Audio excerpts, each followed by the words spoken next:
It's time for stories I ate this month.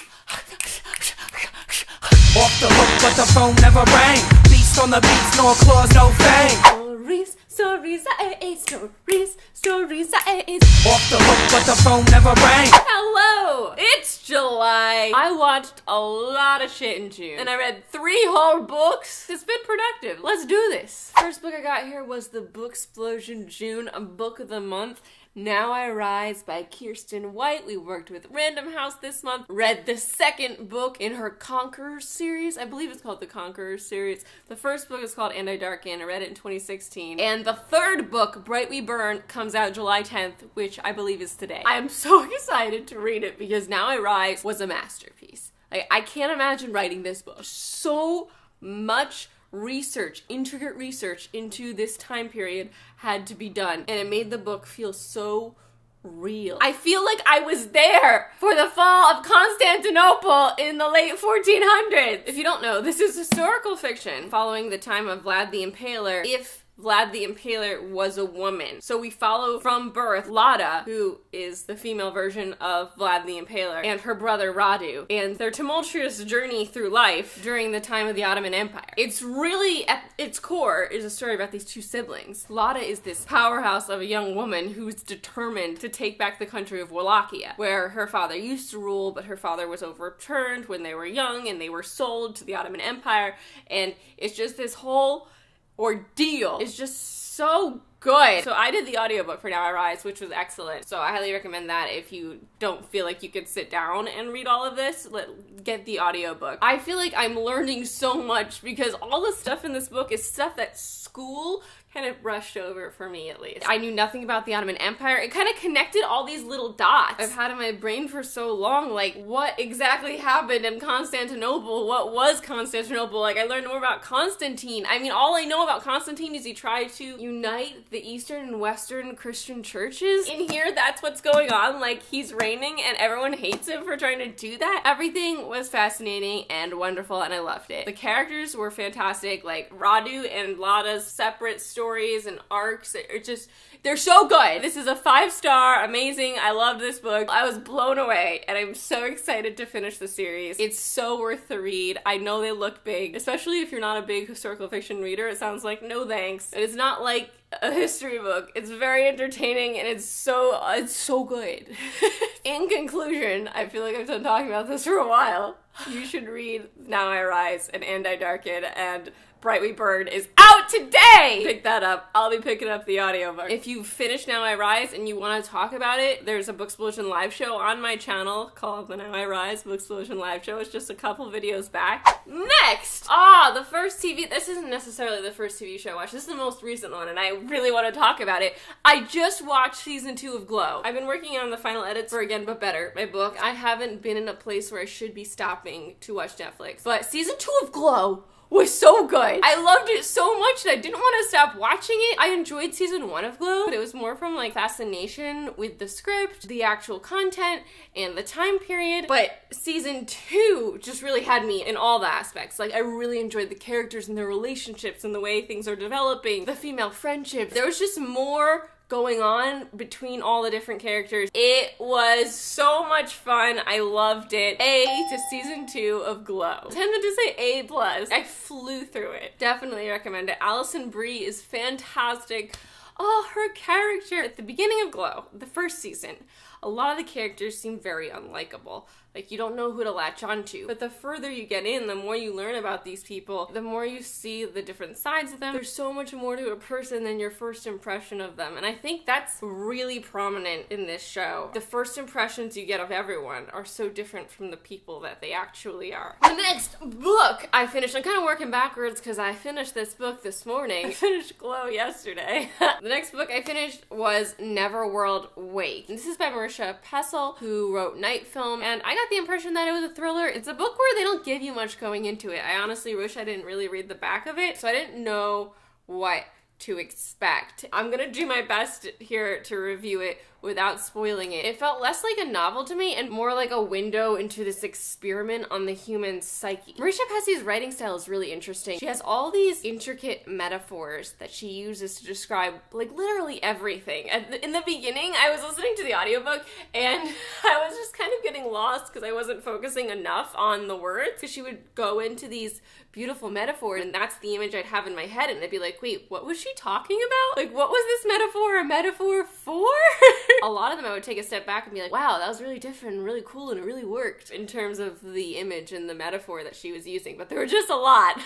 At first it was like a shock to the system when you're listening to the audiobook. I think if I was reading with my eyes, I would have been better processing that. You get used to her writing style pretty quickly after like the first 4 chapters or so. We get into the actual plot and it's really like we're watching through a window and we're observing human nature. It was so fascinating in that respect. For me, this was all about the plot and the subjects of the plot instead of being about the characters and their moments together. There was no character that I was really attached to. It was like if I was running an experiment and I wanted to see what happened with these 5 people. That's what Neverworld Wake is. It's a very different read. I don't know if I should tell you like the synopsis a little more. There's a mystery to it too. Our lead character's boyfriend died her senior year of high school. She just finished her freshman year of college. So it's been a year. His death remains unsolved. The police wrapped it as a suicide. She really doesn't think it was a suicide. She knows there's more to it. She got texts from him right before it that didn't sound like that he was going to commit suicide. This boyfriend, girlfriend are part of the 6-person friend group. She hasn't seen these friends in a year because she was devastated after his death, but she's now ready to go confront them and see if they have any idea what actually happened. So that's where we start the book. I definitely recommend it if like the psychological human experiment premise fascinates you. Honestly, that was the coolest part of this book for me, if that's something that you enjoy as well. The next movie I saw this month, it's the latest movie I saw this month, was Marvel's Ant-Man and the Wasp. I don't know how you feel about the first Ant-Man, but to me it was just like fine. It was fun, but I honestly forgot the entire movie. It didn't stick with me. You know, I think I chuckled a couple times in the theater. I didn't lull. It wasn't my favorite, but I enjoyed it. And that's kind of what happened with Ant-Man and the Wasp as well. I was really excited because Evangeline Lilly. Evangeline Lilly is one of my faves. She's from Lost. She basically plays Kate Austen, except with a dad she likes in this one. I love watching her be a badass. And I think Ant-Man and the Wasp was funnier than Ant-Man regular. Ant-Man regular. It definitely had more moments where I laughed out loud, and it had more tender character moments that I enjoyed. I still didn't love it. It was good. It was fun. I liked it. I'm gonna give it a B+. I don't know what it is about Ant-Man that I'm just like not excited about him. I think it's because of the ants. I don't like bugs. And just the idea of like getting really small and being badass and getting really big. It's not my favorite. I don't like going to the quantum realm. The big ants really freak me out. I think it's a personal thing. A lot of times they'll make jokes and I'll just be like, huh. Or I found in the second one, sometimes they'd make a joke and it would just go on for a really long time and I didn't find it that funny. They'd have a joke and then they'd use it more times than it should have been used because it wasn't like hilarious. It's funny the first time and maybe the second time, but then like the third and fourth time, we don't need it anymore. The next show I watched this month, I'm not actually finished with it. I want to talk about it because I'm definitely gonna finish like in 2 days. I'm gonna have the whole month to distract me, and I don't think my thoughts will be as fresh. So anyway, I'm watching The Alienist. This is a show that was on TBS, and it's not streaming anywhere. So I bought the season at the beginning of the season when it first aired because I really wanted to watch it. It's with Dakota Fanning and Luke, the guy in The Hobbit who also plays Gaston, Luke Evans, and Daniel Bruhl. Those are the 3 leads. I immediately knew I wanted to watch it. So the word alienist kind of threw me at first. What it means is like the study of psychiatry back in 1896. People with mental illness were thought of as alienated from their true selves. So Daniel Bruhl plays this alienist, and there's a serial killer in New York City killing children. It's so good! And it's in 1896, and it's just such a fascinating time period. It takes place in New York City, and it's when New York City was first becoming the New York City we know today. In this time where it's after everything feels really old, and it's right before like the industrial era where everything built up super fast. Teddy Roosevelt's in it, and he's the police commissioner. It's fascinating, man. I love seeing the outfits. There's a scene of the dentist, and it's just so weird seeing like the dentist then and how it hasn't really changed much now except the technology's better. It's just weird, man, and awesome. I love it. I am so hooked. Every episode ends on like this Oh, it's so fascinating watching the detectives try to solve the murder and like their different ways of doing things as compared to today and like the beginnings of today's science. In a way, it reminded me of Mindhunter, except I loved it way more than I love Mindhunter. It's like a way more exciting, faster moving Mindhunter. And it's not like a fast moving show, it's an appropriately moving show. It's not slow. I wouldn't call it slow moving. Maybe like the first episode is a little slow because we're building the world. Once you're there and you know what's going on, like we're moving and grooving to the music, and just when it hit me, and then like it's creepy. The opening credits are just fantastic. They're just so beautiful. Like, what an editing masterpiece. If you watched Mindhunter, you know it's when the FBI started trying to understand the psyche of serial killers and use that information to be one step ahead of them. In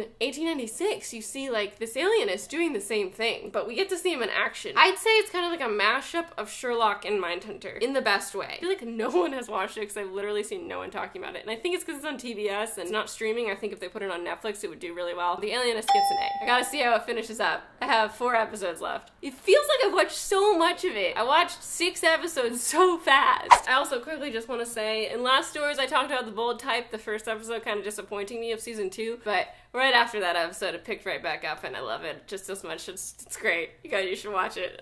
Next movie I watched this month was The Incredibles 2, and wow, what a perfect sequel. This movie shot right up into my top 3 favorite Pixar movies of all time. It's in one of my favorite movies of all time. I'm trying to figure out my favorite movie of the year so far, and it's either Incredibles 2 or Infinity War. Oh my god, it was just so funny and so well written and so perfect. Like, it ended on such a perfect note. I was so invested. I was so in it. I loved it so much. I liked the first Incredibles a lot.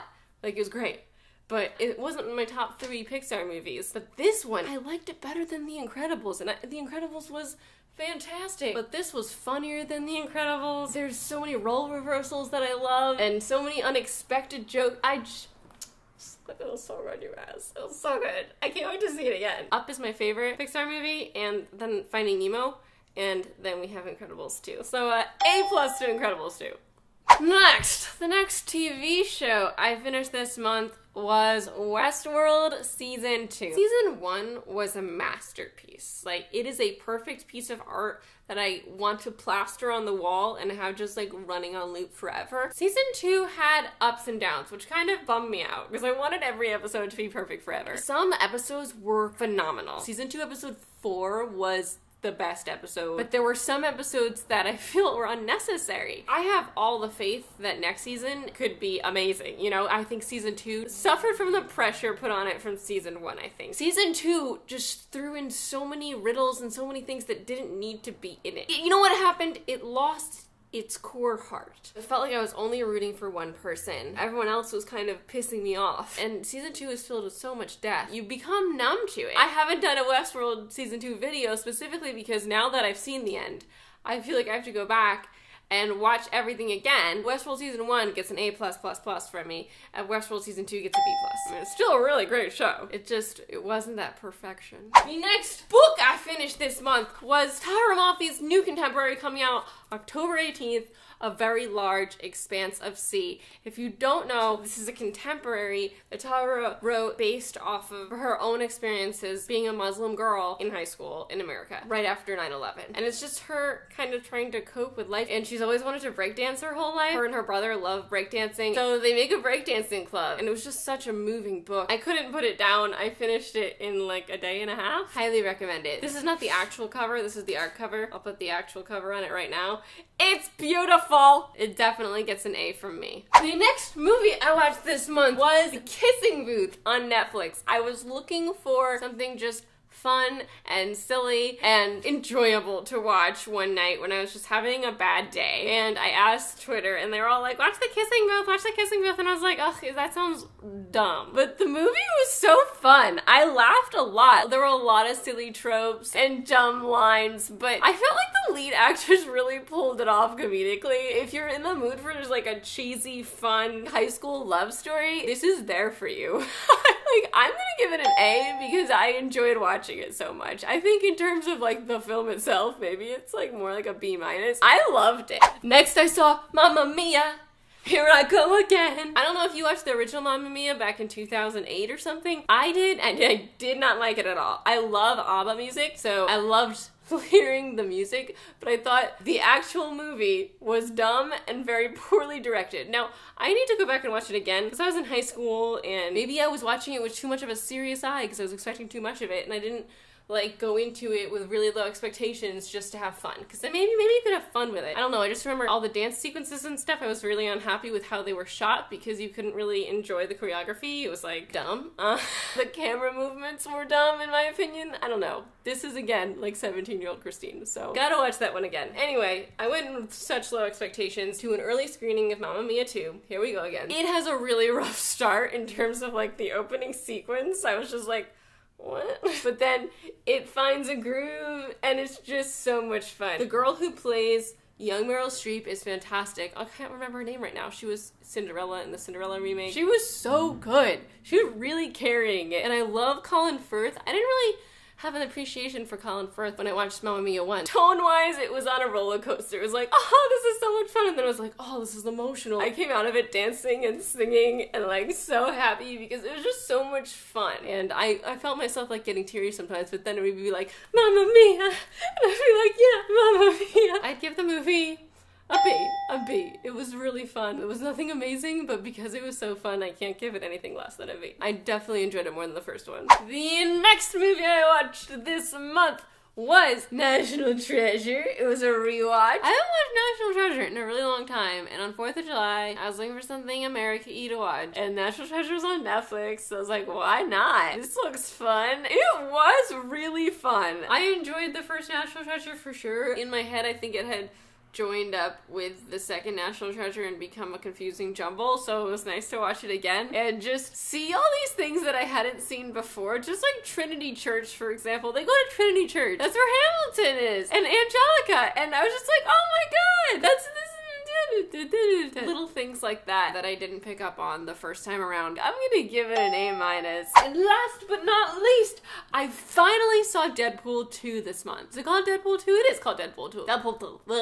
I didn't have this crazy urge to see it because I didn't really love the first Deadpool at all. I thought that a lot of the jokes just fell flat in terms of I didn't laugh out loud. And I think the funniest parts of the film were given away in the trailers for Deadpool, the first one. But then I saw Deadpool 2, and it was so much better to me than Deadpool 1. To be fair, I didn't watch any of the trailers for Deadpool 2, but I don't think that they gave anything away. I watched the first teaser where he was like getting changed in the phone booth, and that was great. That wasn't even in the movie, which I love. Maybe they learned from their mistakes of like giving really great aspects of the movie away in the trailer, so when you watch the movie, it was just like, I've already seen this. The second one, though, so much fun stuff in there. You know, I went in expecting not really to laugh much. In the first one, I also almost fainted at one point because it got really gruesome. That doesn't really happen in this one. It's all like regular gruesome. Regular gruesome. There is really gory stuff, but it's not like the first one where you're seeing him get all dead. It kind of ramps up slowly. You get into it, there's a few chuckles, and then once you hit Act 2 of the movie, there's just so many parts that I thought were really funny. I love the kid that played the fire guy, and I loved all the team stuff. I can't go into it without spoiling. I'm gonna give it an A. No, A-, because I don't want to like watch it again and again and again. I'd watch it again. Those are all the stories I ate this month. I can't pick a favorite because so many of them were really, really good. I'd love to hear your thoughts and opinions on anything that I talked about, or if there's anything that's on or in theaters that you watched this month that you highly recommend, please let me know. I'm Christine. I make videos every Tuesday. I'm at XTeenMay on Twitter and Instagram. Please go follow me there. Thank you so much for watching. I will see you next time. Goodbye!